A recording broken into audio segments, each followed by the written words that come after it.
sanction for it in our tradition. Everybody has his own right to believe as much as he or she can. Live without belief also. I tried, I couldn't achieve it. You can do so. There is no harm. They won't be harmed by our religion and society. That is our national tradition. That's our national wisdom. Today many of us do not know that national wisdom. So we become a little more fanatic, a little more quarreling and fighting going on just now. But that is not our tradition in this country. So he said, that Brahman, which is the self of all, I want to know about that. Says, Atma, who is the self of all, yourself, myself. What is that? I want to know about it. Please explain it to me. That is how the student asked the question, and now Yajnavalkya answered it. Here is that Brahman, here is that Atman. Like that is said, showing the hand like this, the language you will find here. Ushasta, we studied this particular verse, verse 341.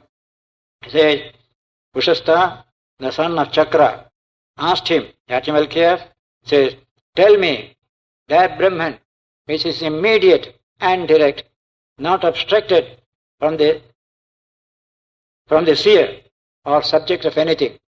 I want to know that Brahman. He says, not used in a figurative sense.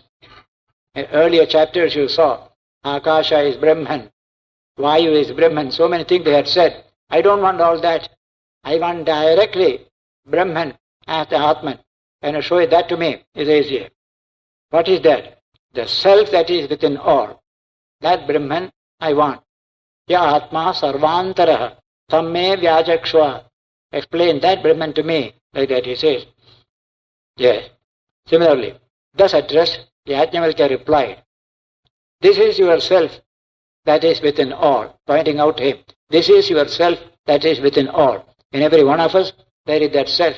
Behind his organs, behind the body, making them alive, is the self that is within. The principle of intelligence. I said, this is the aim of today's neurology. To establish there is a principle of intelligence behind this mechanism of the body. Body is a machine, but the machine functions in a different way. What is that makes it more than a machine? The principle of intelligence. Here is that principle of intelligence in you. Try to understand it. Yajnavalkya told the questioner at that time.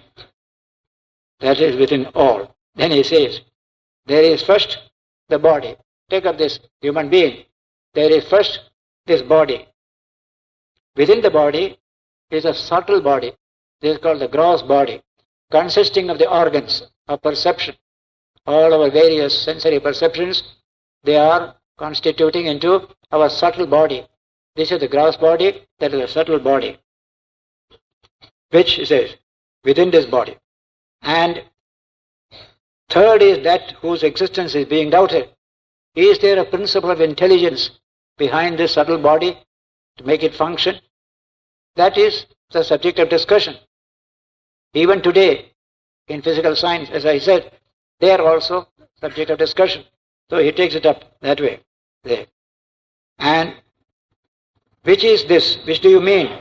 The self that is within all. He asked this question. Thus spoken, Yajnavalkya said, that which breathes through the breath, that which sees through the eye, whatever activity the sensory system go on doing, the stimulus to all these activities come from a principle of intelligence within. That is the self. That is the self, he said. Similarly, the rest is all. He says, now this body and organs are made to breathe and do other functions, like a wooden puppet, by this principle of intelligence that is within all. This, well established, if today neurology establishes this truth, it will be a tremendous discovery, a rediscovery of the ancient truth in the Upanishad. Just now, suggestions are there, possibilities are there, but absolute certainty has not yet come. That will come later. All over the world, investigation is going on. Can we explain the body purely from physical and chemical terms? Or do you need a non-physical explanation, a non-physical reality? We call the self, Jiva Bhotam, Mahabaho, Yayedam Tadyate Jagat, Krishna said in the Gita, that Jiva Bhuta, the principle of intelligence, which sustains the whole universe, that is there within. That is our conclusion, which has been re-verified by spiritual experience.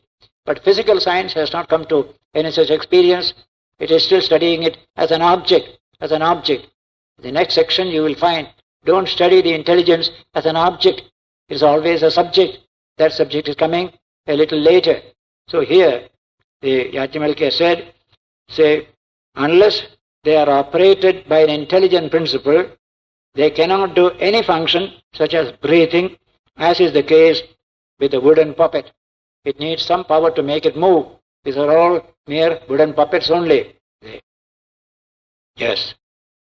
Therefore, it is being operated by the individual self, which is distinct from them, that they breathe and do other functions from just like a puppet. And that principle, distinct from the body and organs, exists, which makes them function. This is just a statement in the first question, but questioner is not satisfied.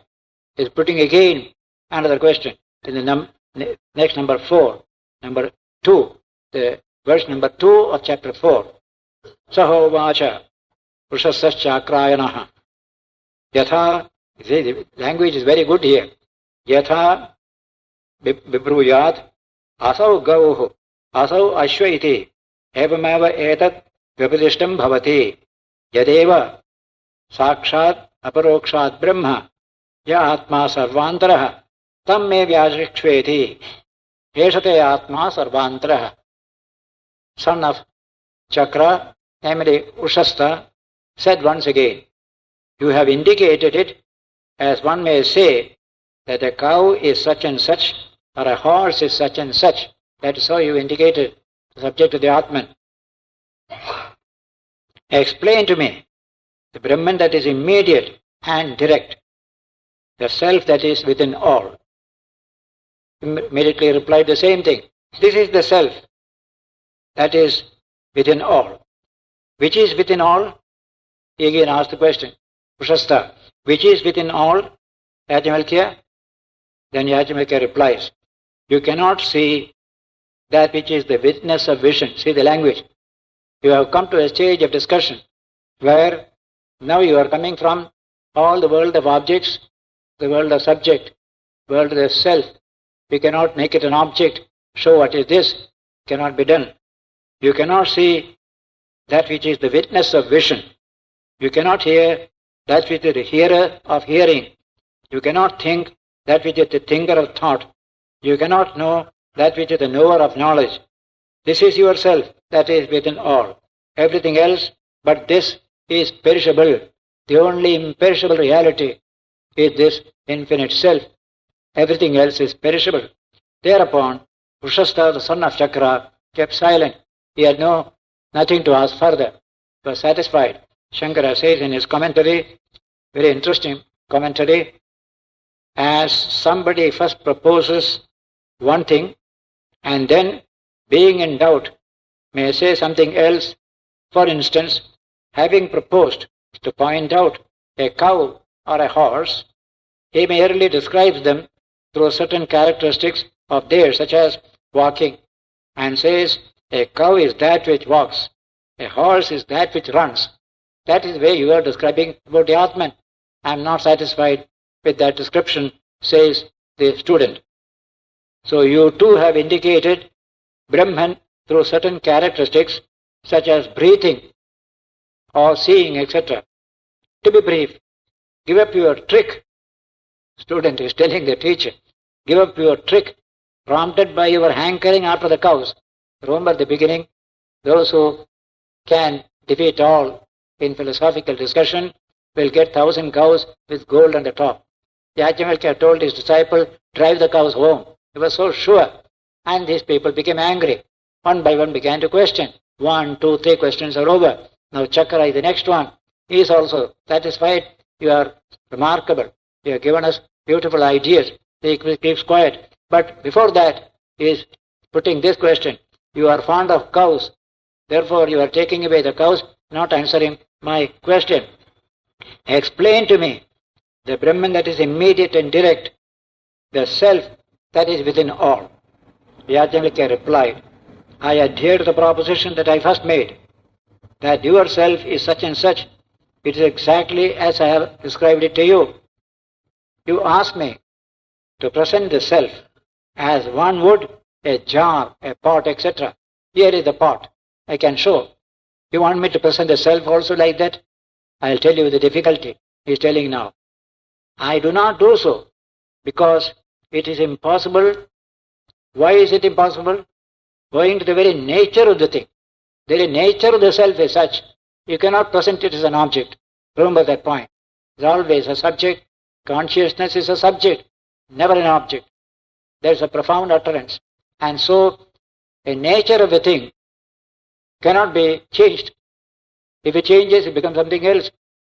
So once you know fire is hot, fire is always hot. You cannot change it at all. Similarly here, the seer, the Atman is the seer of everything, watching everything. The word witness comes at this stage. Sakshi, Sakshi, Sakshi, everything. Sakshi, two people are talking. There's a Sakshi there, watching everything. Two people cannot understand a Sakshi at all. Once they turn to the Sakshi, they cease to be the talkers there. They become themselves the Sakshi. Sakshi is that wonderful expression, the witness of passing things. That's called a Sakshi. People come and go. People come and go. Somebody who sits all the time can say A came and went, B came and went, C came and went. A, B and C cannot say that at all because he came and went away. He doesn't know what happened next time. But the one who was always there can say A came, B came, C came, everything happened and nobody came. That also he can see. That's the concept of Sakshi. The self is the Sakshi of various phenomena.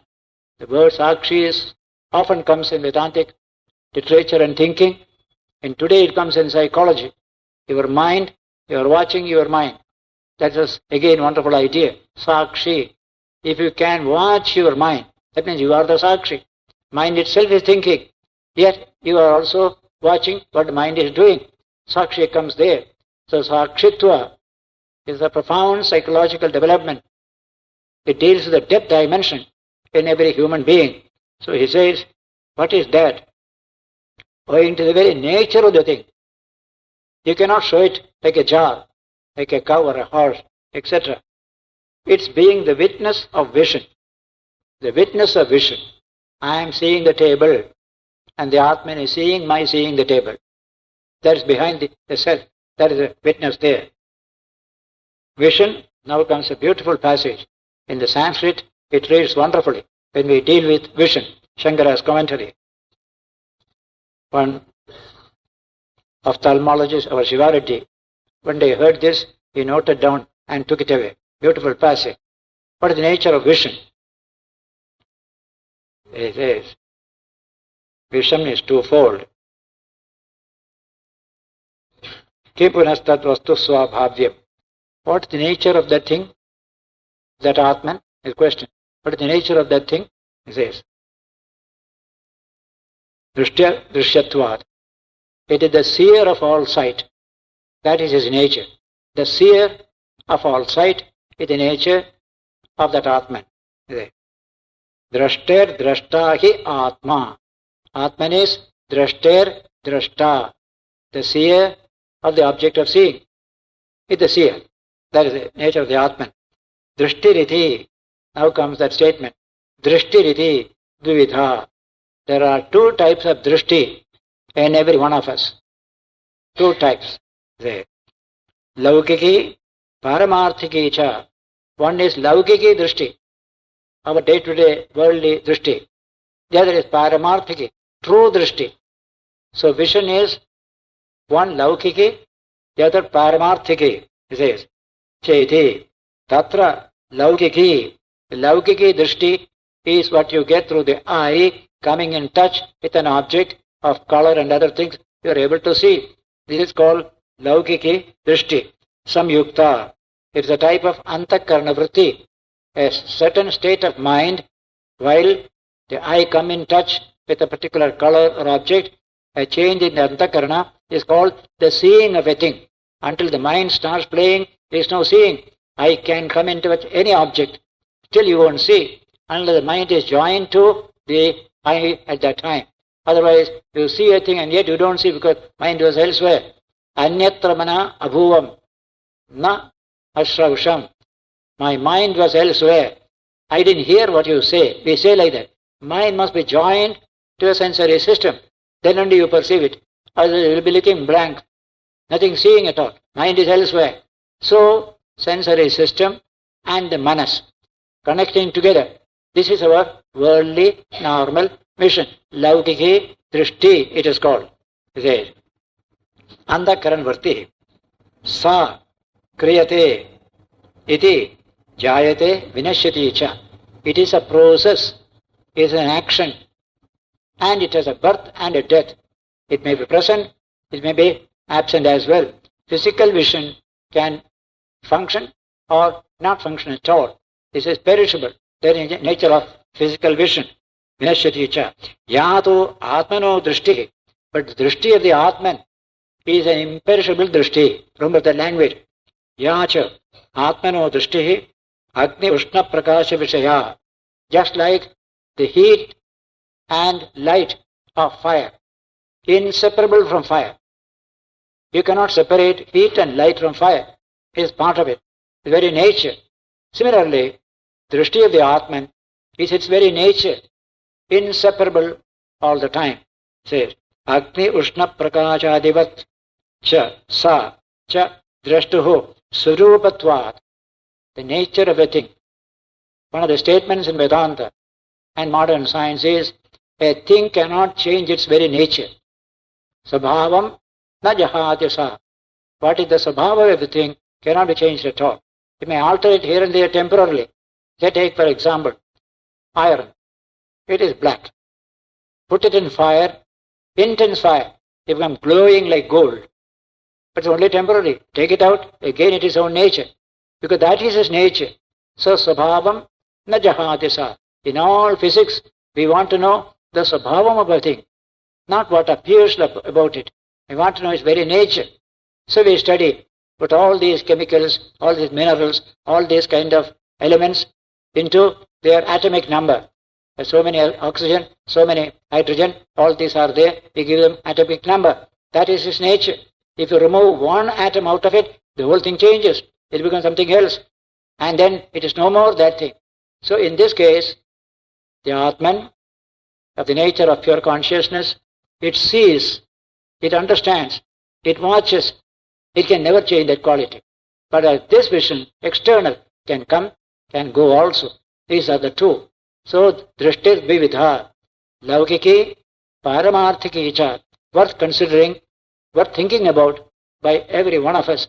What is the nature of this permanent vision that is within, that sees all? We call it God. Third and seeing is only God's quality. We have that quality within us, but not with this eye, but something else. So we spoke of jnana chakshu in Vedantic language.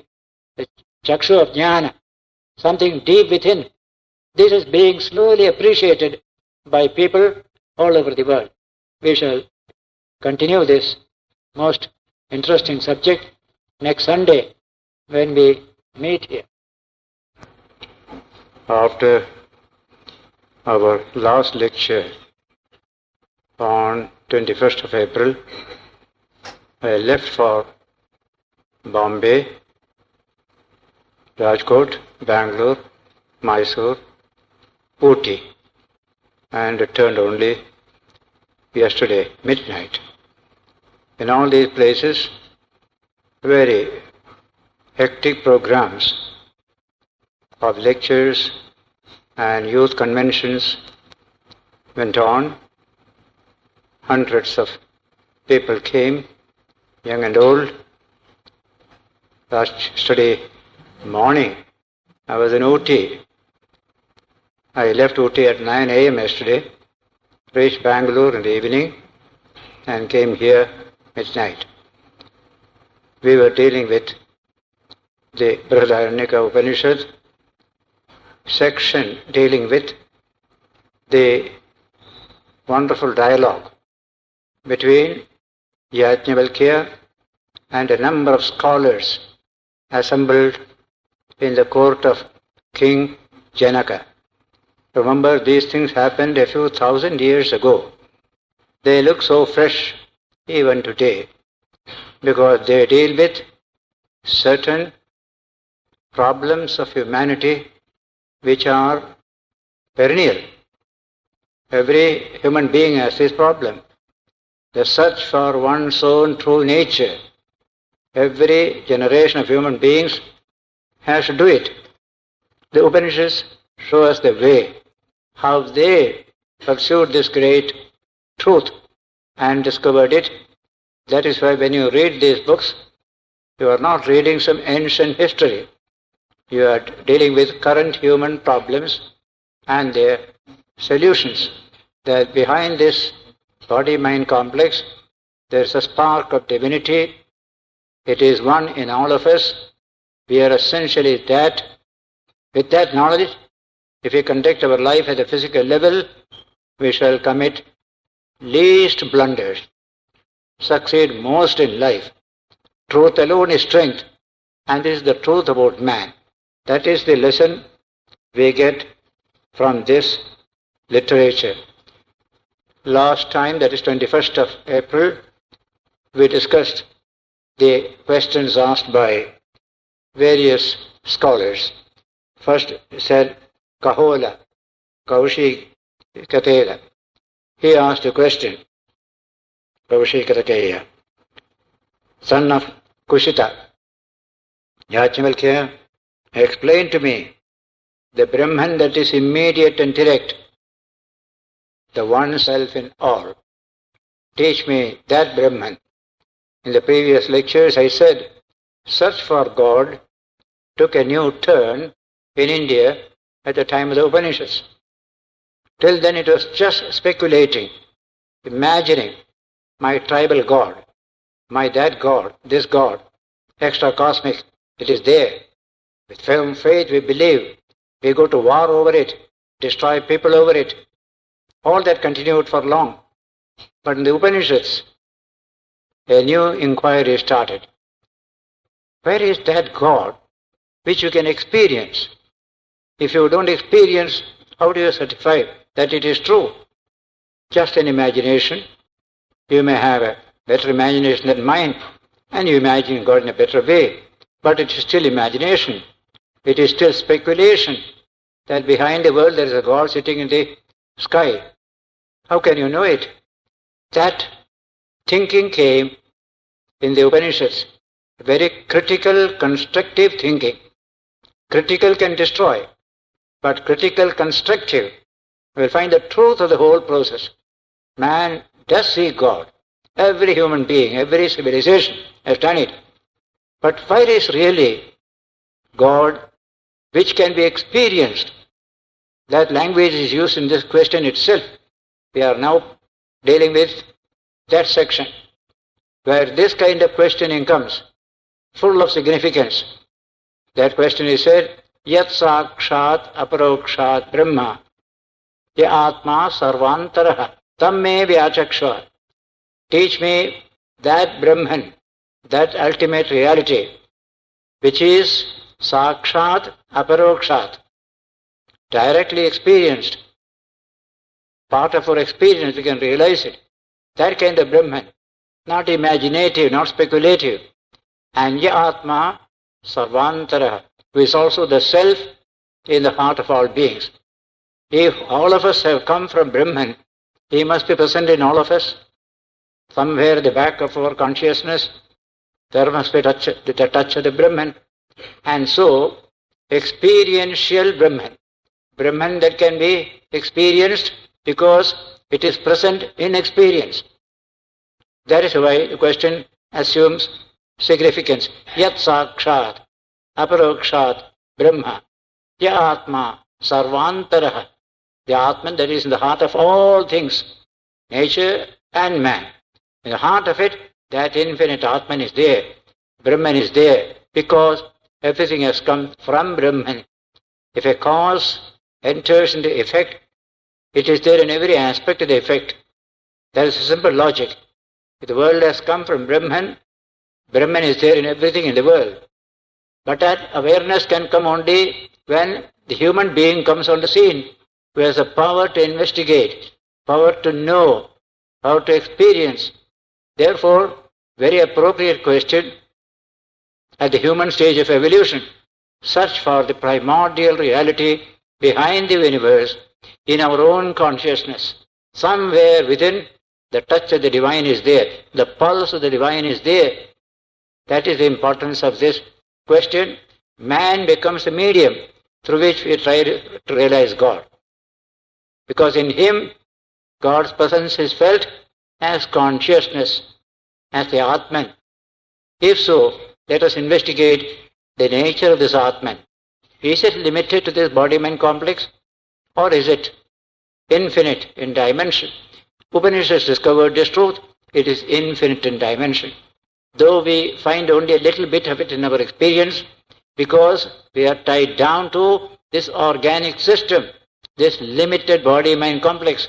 Through that you can only see a little, but penetrate deeper, you will achieve that realization of the little self as truly the infinite Brahman. That is the main theme of all the Upanishads, but special approach of this nature you get only in this Brihadaranyaka Upanishad. So he asked this question. He says, Kahola asked Yajnavalkya, explain to me the Brahman that is immediate and direct, the self that is within all. The very subject made our thought universal in scope. No more of narrow religious ideas.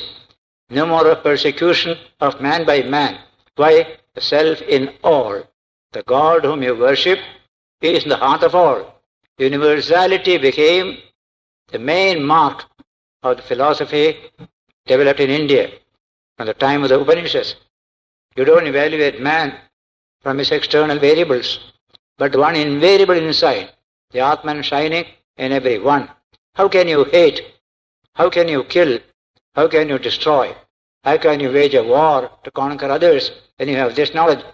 So India became impressed with this vision, and it has the most impressive history of 5,000 years of not destroying other people's happiness and welfare to increase one's own through war and violence. We have never been an aggressive nation throughout history. The basis is here. Our people must know it today. This Atman, which is the self of all, the same infinite Brahman, which can be experienced, sakshat, aparokshat, two great words are there. And so, Yajnavalkya replied, this is yourself that is within all. Just pointing out, this is yourself that is within all, he said. Which is within all? Yajnavalkya, Kavala asked. And you say, this is that self within all. Which is that self within all? He asked that question rightly. Then Yajnavalkya answered, that which transcends hunger and thirst, grief, delusion, decay and death. That self is in you. That is yourself. This is the answer of Yajnavalkya. Knowing this very self, the Brahmanas renounced the desire for sons, for wealth, and for the worlds, and lead a mendicant life. When they achieve this knowledge of the infinite nature of one's own self, the mind has no tendency to go out to pick up a little joy from here and there. It itself becomes infinite in scope. It is like a very rich man going to beg a few pies from somebody. Why should he do though? He is so rich within himself. So this realization makes a human being rich in the fullest sense of the term. Who can be richer than Buddha? Absolutely rich, full in oneself, and with plenty to give to others. That is the nature of this realization of one's own true nature. I am infinite. I am finite. Therefore, I want to fulfill myself. I run out through my sensory system, seeking for pleasure here, there, everywhere. But once this knowledge is with me, that running out ceases to be. That's called renunciation. Tyaga. Tyaga coming out of a sense of fullness, not tyaga coming out of ignorance or emptiness. A beggar says, I renounce. But what have you to renounce? You have nothing to renounce. A rich man can say, I renounce. He has much to renounce. So a man who has this infinite Atman can renounce. That renunciation is joyous, spontaneous, natural. That is the type of renunciation that is referred to here. Brahmanas means those who are spiritually sensitive. Those who have grown spiritually. Any group of people who have grown spiritually, they attain this knowledge, and the fruit of that knowledge is a spirit of renunciation. I don't want my mind to go out to satisfy my desires. My desires are satisfied in the infinite self itself. These are words used in many books of Indian literature. Atma-jnana, Atma-kama, Atma-tushti, Atma-ananda. Self is here, full of joy. I don't seek joy elsewhere. In this way, this description is given in many books of the Hindu tradition. He says, Brahmanas renounce the desire for sons, for wealth, and for the worlds. These are the three types of desires. Wealth, children, offspring, and higher worlds. You want to go there, you want to go there. Because of complete dissatisfaction here, the mind runs out. Oh, I may get something there. I may get something there. I may get something there. That is human psychology. Every desire is the product of a sense of emptiness within and a striving to fill that emptiness by going out of oneself, searching for this and that. That is how psychology functions. But once you are fulfilled within, the mind has no tendency to go out at all. It is filled within itself. This is how Vedanta asks human beings, go out, but with eyes open, with mind open. Question this going out again and again.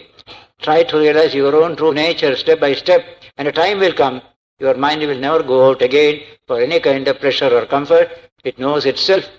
It itself is of the nature of Ananda, Ananda Swarupa. Never again be a beggar. That is why the only non-beggar in the world is one who has realized the Atman. All others are beggars. Even the richest people are beggars. They are running after everything here and there. Real non-beggary is when you have no more desire to go out to gain something because you have gained everything within yourself. That's a wonderful idea. Don't go out. Stay where you are. It's a great teaching. But as a child, I cannot understand it. A child should not understand it. It should go out. It should seek. But a time will come when the child ceases to be a child and a mature child. It becomes mature. Then it realizes this truth. I have it here. Why should I go here and there? That maturity is spiritual. That is what the world must reach sometime or the other. The goal of evolution, says Vedanta, is this spiritual maturity by which running after things ceases forever. You have realized it within yourself. That's fulfillment. So from the small amoeba up to Buddha, you can see the evolution going on in various ways. Finds his consummation in a Buddha. Fulfillment he has achieved. For that is the goal of evolution. I often quote from Sir Julian Huxley, who has presented to us this goal of evolution at the human stage. Fulfillment. Fulfillment. Other goals are there for pre-human species, what are called organic satisfaction, numerical increase, and organic survival. They are interested in these. And a human being also is interested in these. But a human being need not restrict himself or herself to this level. He or she can go higher. That higher one is presented by biology today, in the language of Sir Julian Huxley, as fulfillment. The organism seeks fulfillment. In order to achieve it, it is running after this and that. None of them can make you fulfilled. That is the history of man. All these things that you get can never make you fulfilled. In fact, one shloka says, all the wealth and pleasure of the world cannot fulfill the desire of one single individual. That's language. Knowing this truth, restrain yourself to run after that level. Try to find out your own true nature, where you will find complete fulfillment. And this is shown in the lives of Buddha and others. Complete fulfillment. Mind is perfectly full. That is the language. Fullness of being. That's the meaning of Purnata, fulfillment. That is the goal of evolution. So, a natural restraint of the human impulses running out for enjoyment of this and that. That restraint comes to one automatically when the spirit of the self within begins to influence his thinking. There is something profound within you. Don't waste all the time only to run after things. Today's civilization helps us run after things outside of ourselves. Constantly, all the time, we run after them. And an efficient technology makes us run after them, enjoy them. All this is common today. We call it a consumerist society. And there's a protest against it from the same Western civilization. This consumerism is ruining humanity, ruining nature. Is there an alternative? Alternative only in Vedanta. There is no other. That alternative is do consume as much as you want, but keep your mind open. There are other things to consume, not merely material goods and services. Your own infinite nature is waiting for your investigation. And so this consumption mania becomes reduced naturally when you achieve something higher within yourself. I have it, I don't need this, I have already got this. This attitude will come.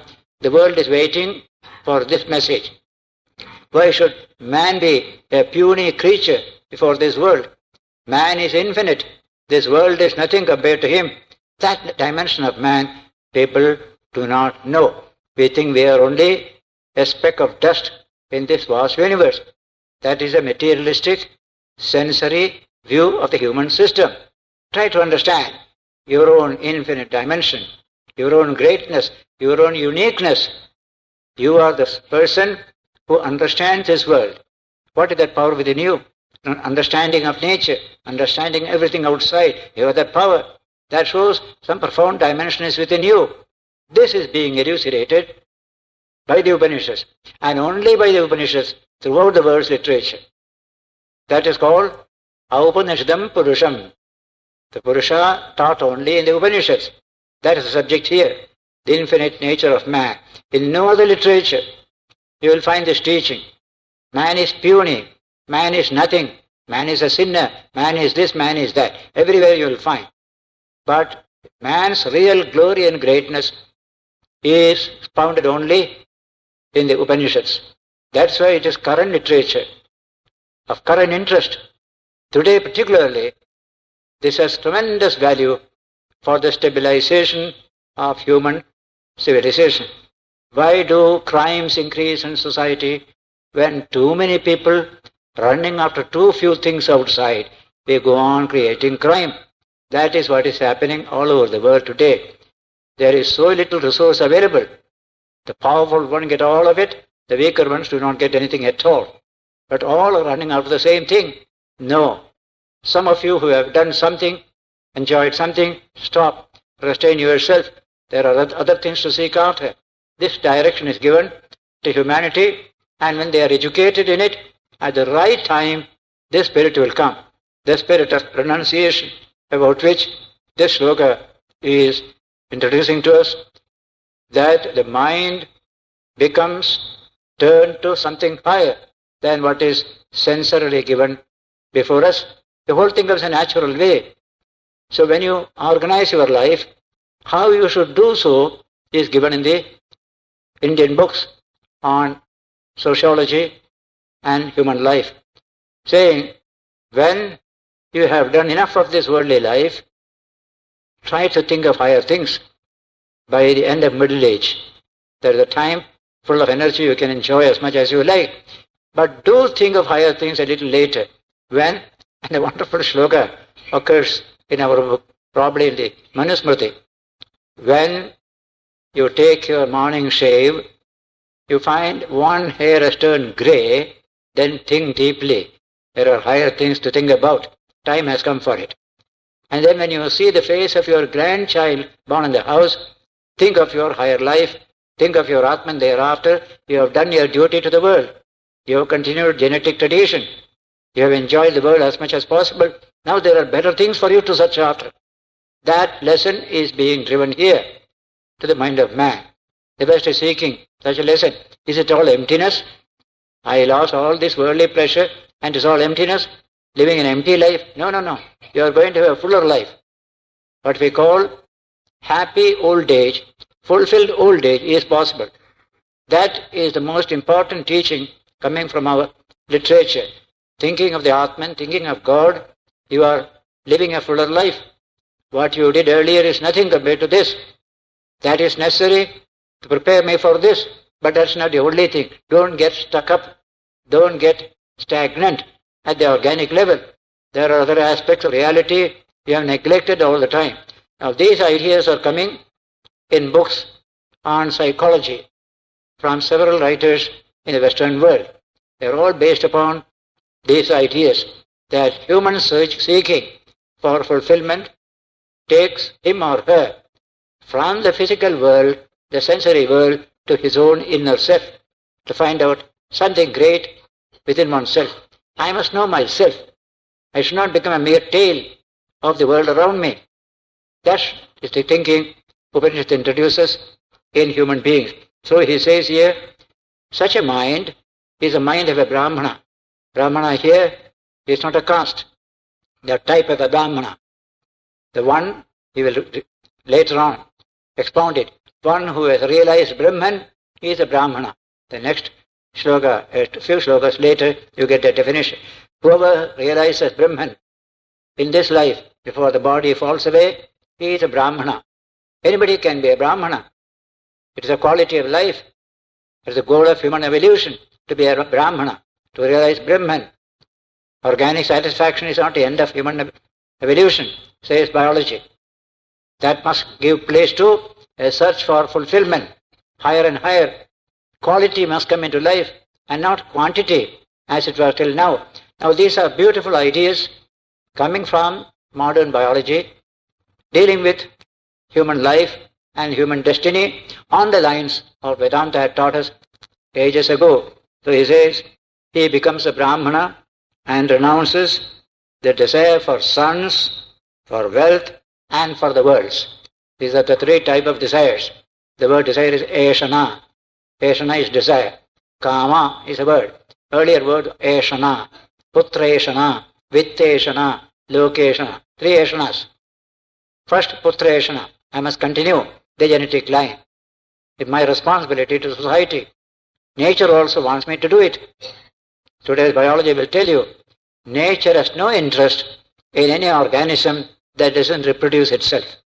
Nature is absolutely uninterested in that organism. Only in reproduction you get evolution. You get the meaning of all the transitional stages of evolution. And so, Eshana for children, one desire. Having satisfied that desire, don't continue it. That's what Vedanta says. Similarly for wealth. We need wealth to satisfy our Eshanas. So pursue wealth.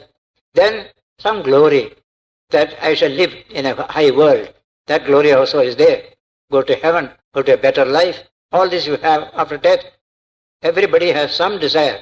Even the, what you call, agnostic mind that is facing death questions, what will be my future? He will answer that question. So he doesn't believe in it, but a question comes, what shall be in the future? After all, it is all going away. At the time of death, such questions are bound to trouble the human mind. Vedanta took it and discussed this matter and gave its own idea of rebirth and karma, etc. And the most satisfactory explanation you get in that way. Otherwise, it will be all silence. I don't know. I don't care to know. That you can do. But secretly the mind will ask a question. Even Voltaire, a great agnostic, towards the end of his time, just before death, some people came to give him a death service. But he refused. But still, the thought was there. What is going to happen to me in the future? that came to him also at that time. It is bound to come. Death is a crisis which makes you think deeper than when you are alive and vital in this life. So